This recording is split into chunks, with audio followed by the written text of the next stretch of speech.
I don't go on vacations. I move. During my 14-month journey through Latin America, I spent 3 months in Colombia. After living in Medellin for over a month, it was time to leave and go somewhere smaller and more peaceful. The city has much to offer, but I must confess, the constant worry about my safety was becoming exhausting. When I first arrived at my accommodation in the residential neighborhood of Laureles, my host had the longest list of house rules I'd ever seen. An entire paragraph concerned prostitution. Another paragraph concerned drugs. She also warned me to be alert if going out after 6 p.m., since that's when it gets dark.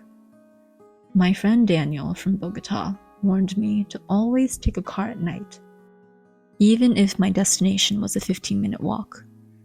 Another friend once invited me on a hike on one of the hills one Saturday morning. He said we needed to leave around 3 p.m. and to never hike here during the week when there weren't many people around because you could get robbed at gunpoint. I never heard of Salento before I came to Colombia. That's one of the magical things that happen when you travel without a rigid plan. I first heard of the small town from my Dutch roommate who was making Salento his final stop, telling me about their famous 80-meter-tall wax palm trees. I heard about this place again when I met a Singaporean couple who just returned from a long weekend there. The woman mostly used an older phone while out and about in Medellin while keeping her primary phone in her apartment, in case it gets stolen. But in Salento, she felt safe enough to use her primary phone out in public. Her boyfriend nodded. The town was beautiful and safe, but complained about the smell of horse manure. I sympathized, since Singapore is possibly the cleanest city in the world, where chewing gum was illegal. I made a mental note that this town had horses, tall palm trees, and felt very safe. I asked my friend Daniel about Salento, and he responded with enthusiastic approval, which sealed my fate. I could have gone to the small town of Jardín, which was 4 hours away by bus, but I wanted to go somewhere further and see a different state. The flight from Medellin took less than an hour. The plane landed at the airport on time, but the car I booked with the hotel was late.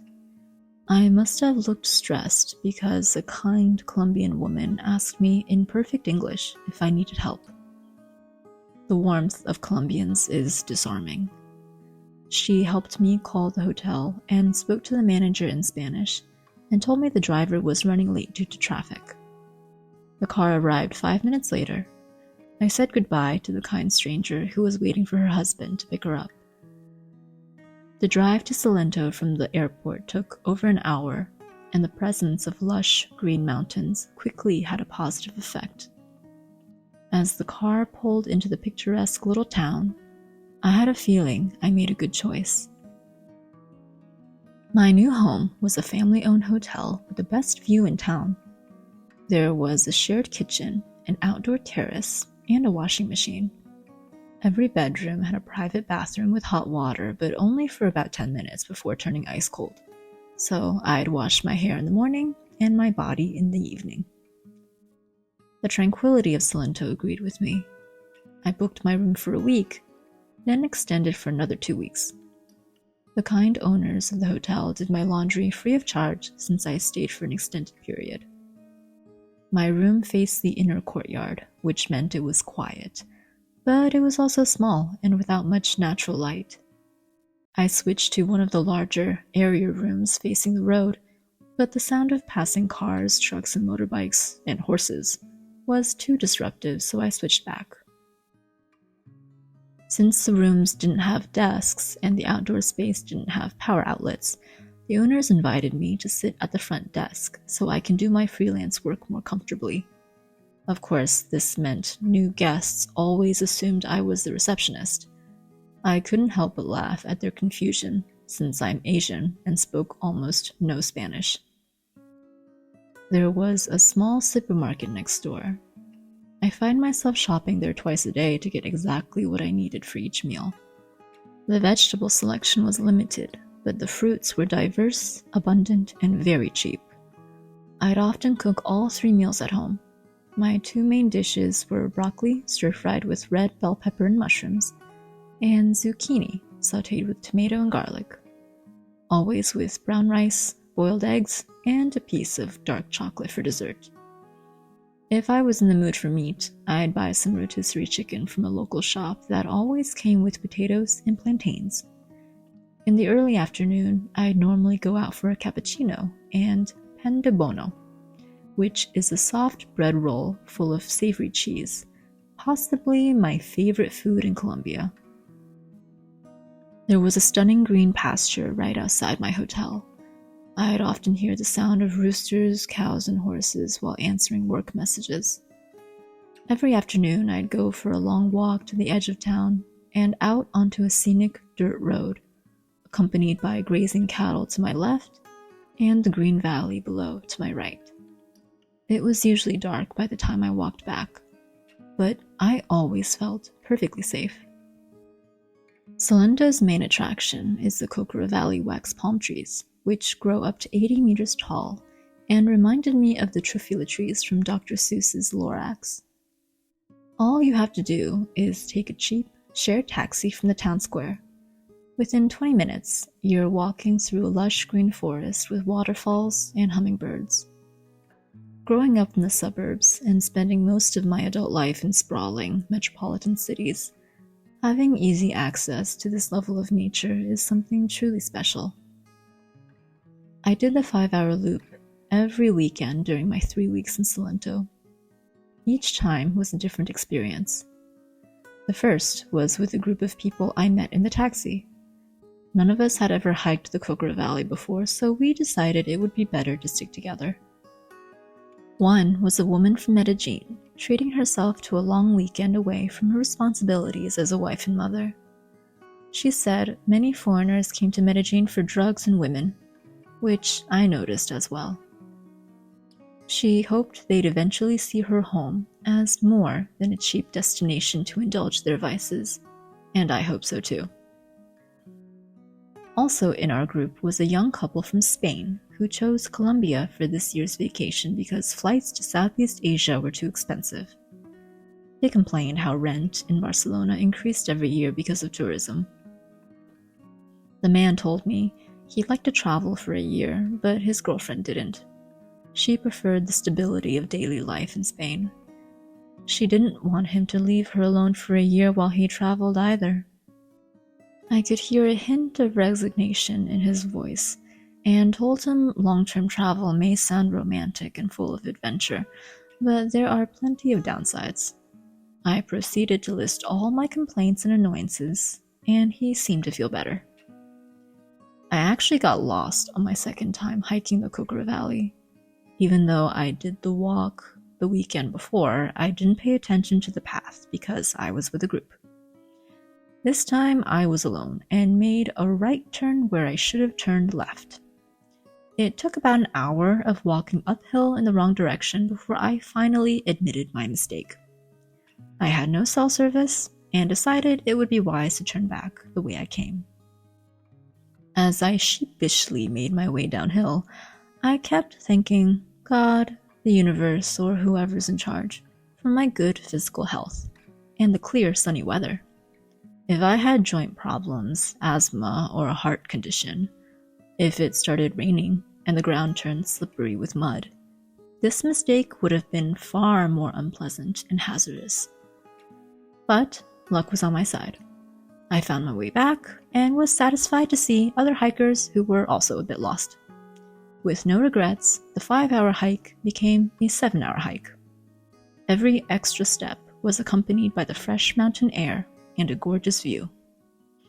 I didn't get lost on my third Cocora Valley hike, but there was thunder and lightning on the last stretch. At first, the distant thunder sounded like a bear or a mountain lion growling behind the trees. I walked as fast as I could, hoping the lightning bolts would rather strike the 80-meter-tall wax palm trees instead of my humble 5'3" person. After each hike, I usually treated myself to a hearty meal of grilled trout, rice, beans, and passion fruit juice, my favorite. Then I'd return to my little room for a well-deserved nap. My Saturdays were reserved for rigorous hiking. Sundays were for relaxing in my favorite cafe with a book. I've been reading Walden by Henry David Thoreau. The story is about his experience living simply in a cabin near Walden Pond. He built his own shelter, grew his food, and aimed to live deliberately, free from the pressures of society. Through his observations of nature and reflections on life, Thoreau argues for the value of self-reliance, simplicity, and a deep connection with the natural world. While I've never built my own shelter or grown my own food, I do agree that living in beautiful, natural environments has a profoundly positive effect on the mind and body. One day, I went to the dentist for a routine teeth cleaning. As usual, I was greeted with kindness, warmth, and exquisite manners. My bill came to a whopping 80,000 pesos, which is less than $20, half the price of the teeth cleaning I got in Mexico City 6 months ago, and certainly cheaper than what you'd pay out of pocket in the United States. There were new guests at the hotel when I got back. Claudius and Jackie were from Freiburg, Germany. They'd been dating since high school and were now finishing their degrees. Claudius studied psychiatry. Jackie studied optometry. They'd been traveling through Colombia for a month. Jackie was returning to Germany in a week, and Claudius would continue through Latin America for a few more months, stopping in Ecuador, Peru, and Chile. I loved that he carried a physical guidebook. It was the size of a brick. He said it was more satisfying to flip through a real book instead of researching on his phone. Back when I lived in New York City, I would have agreed wholeheartedly. I'd check out library books every week and read on my commute to and from work. After a few years of the traveler's life, I've converted to using an e-reader. We visited the neighboring town of Finlandia for a change of scenery, only to find it looked very similar to Salento, but with less tourists.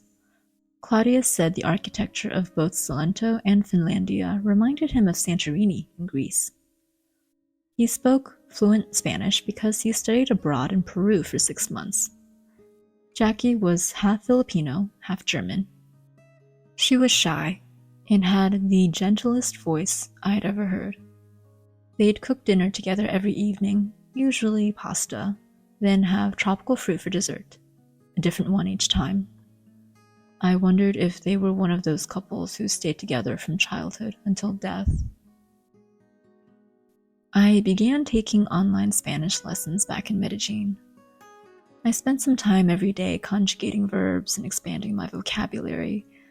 I tried watching a telenovela series. There were 3 fights within the first 10 minutes of the first episode. I decided this genre was too dramatic for me. I could actually understand a lot, but I was a long way from fluency. During a conversation with the hotel owner, I thought he said he killed his wife. I think he really said his wife was killed. I told him in my broken Spanish how much I loved Salento and how safe I felt here compared to Medellin. He nodded yes. The cities can be very dangerous and stressful, and he didn't like them either. One day, the owner's grandson got in trouble at school and was sent home early. Another parent had to come over to discuss what happened. I wonder what the boy did. Sometimes the cleaning lady's husband would stop by during the day to spend some time together before returning to work. I would have loved to know what they talked about because eavesdropping, though ethically questionable, is a powerful method to understand everyday life of a society otherwise unknown to a foreigner like me. Back in Medellin, I had more conversations with foreigners than with locals, and I truly wish it was the opposite. But my Spanish just wasn't good enough. While I managed to navigate my journey through Latin America with broken phrases and translation apps, the richness of the experience feels diminished. So much cultural nuance slipped through my fingers, and it fills me with regret. I hope I'm doing a decent job as your narrator. Perhaps together, we can both gain a deeper understanding of humanity. One can make the most of living in both small towns and big cities. Get a glimpse of my first weeks in Medellin in this video, where I meet a human trafficking survivor, an Italian doctor, and a fellow traveler from Mexico City.